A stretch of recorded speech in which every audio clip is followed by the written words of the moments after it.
Hello everyone, welcome back to the channel. In today's video, I'll show you how to upload images to Canva. First, open Canva and sign in to your account.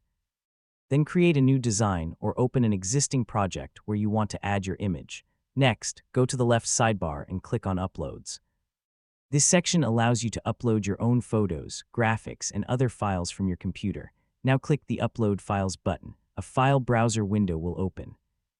Select the image you want to upload, then click Open.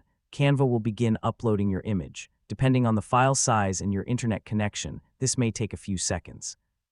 Once the upload is complete, you'll see your image appear in the Uploads panel. Simply click on the image to add it to your design.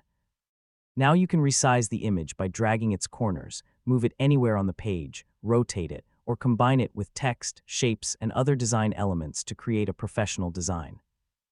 You can upload common image formats such as JPG, JPEG, PNG, WEBP, and other supported file types, making it easy to use your own photos and graphics in Canva. That's how you upload images to Canva. It's a simple process that lets you personalize your designs with your own content. If you found this tutorial helpful, don't forget to like this video, subscribe to the channel, and turn on the notification bell for more Canva tutorials. Thank you so much for watching, and I'll see you in the next video.